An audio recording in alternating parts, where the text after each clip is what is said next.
ആൽപ്പൻ കിച്ചന്റെ പുതിയ എപ്പിസോഡിലേക്ക് എല്ലാവർക്കും സ്വാഗതം. ഇന്ന് ഞാൻ വന്നിരിക്കുന്നത് നമുക്ക് ചോറിൻ്റെ കൂടെയൊക്കെ കഴിക്കാൻ പറ്റുന്ന നല്ലൊരു പച്ചമാങ്ങ കറിയുടെ റെസിപ്പിയുമായിട്ടാണ്. പ്രത്യേകിച്ച് മാങ്ങാക്കാലമൊക്കെ തുടങ്ങുമ്പം നമുക്ക് ഒരു മാങ്ങ എടുത്തിട്ട് പെട്ടെന്ന് തയ്യാറാക്കി നന്നായിട്ട് ചോറുണ്ണാൻ പറ്റുന്ന ഒരു റെസിപ്പിയാണിത്. പിന്നെ ഈ ഒരു കറിയുടെ പ്രത്യേകത എന്ന് വെച്ച് കഴിഞ്ഞാൽ ഇരിക്കും തോറും ടേസ്റ്റ് കൂടിക്കൊണ്ടിരിക്കും.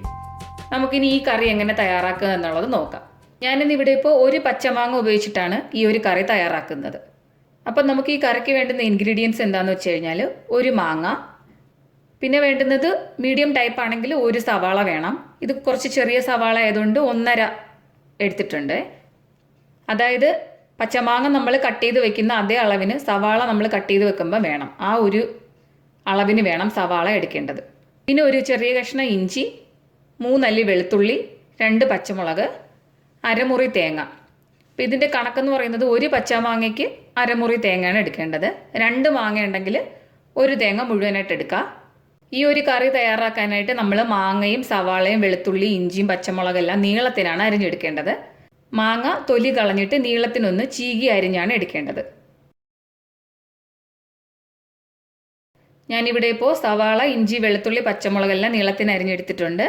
നേരത്തെ പറഞ്ഞതുപോലെ മാങ്ങ ഒന്ന് ചീകി അരിഞ്ഞെടുത്തിട്ടുണ്ട്. ഈ മാങ്ങയിലേക്ക് നമുക്ക് 1/2 ടീസ്പൂൺ മഞ്ഞൾപ്പൊടിയും 3/4 ടീസ്പൂൺ മുളക് പൊടിയും കുറച്ച് ഉപ്പും കൂടെ ചേർത്ത് കൈകൊണ്ട് നന്നായിട്ടൊന്ന് മിക്സ് ചെയ്ത് വെക്കാം. അരപ്പൊക്കെ നന്നായിട്ട് മാങ്ങയിൽ പിടിക്കാനായിട്ട് ഇതൊന്ന് 5 മിനിറ്റ് റെസ്റ്റ് ചെയ്യാനായിട്ട് മാറ്റി വെക്കാം. ഈ സമയത്ത് നമുക്ക് തേങ്ങാപ്പാൽ തയ്യാറാക്കാം. 1-ാം പാല്, 2-ാം പാല്, 3-ാം പാല്, അങ്ങനെ 3 പ്രാവശ്യം തേങ്ങ പിഴിഞ്ഞിട്ട് പാലെടുക്കണം. തേങ്ങാപ്പാൽ എടുക്കാനായിട്ട് ഞാൻ ഇതുപോലെ ഒരു കപ്പിൽ 3/4 കപ്പ് വെള്ളം എടുത്തിട്ടുണ്ട്. ഇത് 1-ാം പാൽ എടുക്കാനായിട്ടാണ്. 1-ാം പാല് നമ്മൾ 3/4 കപ്പ് വെള്ളത്തിൽ പിഴിഞ്ഞെടുക്കും. 2-ാം പാലും 3-ാം പാലും 1/2 കപ്പ് വീതം വെള്ളം എടുത്തിട്ട് പിഴിഞ്ഞെടുത്താൽ മതി. അപ്പോൾ തേങ്ങ പിഴിഞ്ഞെടുക്കാനായിട്ട് എക്സ്പീരിയൻസ് ഇല്ലാത്തവർക്ക്, പ്രത്യേകിച്ച് ന്യൂ ജനറേഷൻ ആയിട്ടുള്ള ആൾക്കാർക്ക് തേങ്ങ പെട്ടെന്ന് പിഴിഞ്ഞെടുക്കാനായിട്ട് ഇതുപോലെ മിക്സിയുടെ ജാറിൽ നമുക്ക് ആവശ്യമുള്ള തേങ്ങ ഇട്ടിട്ട് നമ്മൾ ചേർക്കേണ്ട അളവ് വെള്ളം ഇതിൽ ചേർത്ത് കൊടുത്തിട്ട് ഒന്ന് കറക്കി എടുക്കുക. അപ്പോൾ പാല് സെപ്പറേറ്റ് ആയിട്ട് വരും, തേങ്ങ അരയത്തുമില്ല. 1-ാം പാലും 2-ാം പാലും 3-ാം പാലും ഇവിടെ റെഡിയാക്കിയിട്ടുണ്ട്.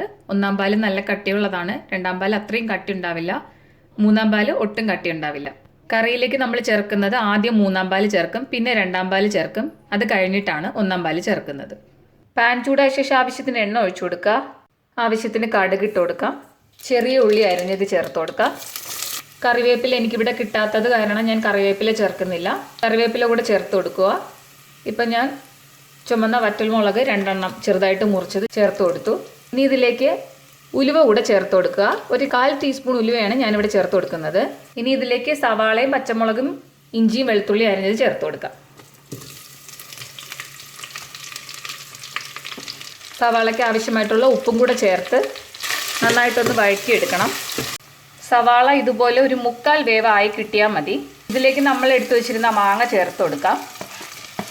നന്നായിട്ടൊന്ന് വഴറ്റിയെടുക്കണം. ഇനി ഇതിലേക്ക് നമ്മൾ എടുത്തു വെച്ചിരുന്ന 3-ാം പാല് ചേർത്ത് കൊടുക്കുക. നന്നായിട്ടൊന്ന് മിക്സ് ചെയ്ത ശേഷം നല്ലപോലെ തിള വരുന്ന വരെ ഒന്ന് വെയിറ്റ് ചെയ്യുക. അപ്പോഴത്തേക്ക് മാങ്ങയൊക്കെ അതിൽ കിടന്നിട്ട് നന്നായിട്ട് വെന്ത് കിട്ടും. തിള വന്ന ശേഷം ഒരു 30 സെക്കൻഡ് നന്നായിട്ട് വെട്ടി തിളയ്ക്കുന്ന വരെ വെയിറ്റ് ചെയ്യണം. ഇനി നമുക്കിതിലേക്ക് 2-ാം പാൽ ഒഴിച്ചു കൊടുക്കാം. 2-ാം പാൽ ഒഴിച്ചു കൊടുത്ത ശേഷവും നന്നായിട്ടൊന്ന് തിള വരുന്നവരെ വെയിറ്റ് ചെയ്യാം. ഇനി ഇതിലേക്ക് നമുക്ക് 1-ാം പാല് ചേർത്ത് കൊടുക്കാം. 1-ാം പാല് ചേർത്ത് കൊടുത്തു കഴിഞ്ഞ് ഒത്തിരി നേരം കറി തിളപ്പിക്കരുത്. ജസ്റ്റ് ഒന്ന് തിള വരുമ്പം തന്നെ സ്റ്റൗ ഓഫ് ചെയ്തിട്ട് പാത്രം അടുപ്പിൽ നിന്ന് മാറ്റി വെക്കണം. പച്ചമാങ്ങ കൊണ്ട് തയ്യാറാക്കിയ വളരെ രുചികരമായിട്ടുള്ള ഒരു കറി ഇവിടെ തയ്യാറായിട്ടുണ്ട്. അപ്പോൾ ഈ ഒരു കറി നിങ്ങൾ ഒരു പ്രാവശ്യമെങ്കിലും ശ്രമിച്ചു നോക്കുക. വളരെ ടേസ്റ്റാണ്. ഈ ഒരു കറി മാത്രം മതിയാവും നന്നായിട്ട് നമുക്ക് ചോറുണ്ണാനായിട്ട്. ഈ ഒരു റെസിപ്പി നിങ്ങൾക്ക് ഇഷ്ടമായെങ്കിൽ ദയവായി മറ്റുള്ളവർക്ക് കൂടി ഒന്ന് ഷെയർ ചെയ്ത് കൊടുക്കുക. എൻ്റെ ചാനൽ ആദ്യമായി കാണുന്നവരാണെങ്കിൽ ഒന്ന് സബ്സ്ക്രൈബും കൂടെ ചെയ്യൂ. ലൈക്ക് ചെയ്യാനും കമൻറ്റിലൂടെ എഴുതി അറിയിക്കാനും മറക്കരുത്. അടുത്ത എപ്പിസോഡിൽ മറ്റൊരു വീഡിയോയുമായി നമുക്ക് വീണ്ടും കണ്ടുമുട്ടാം.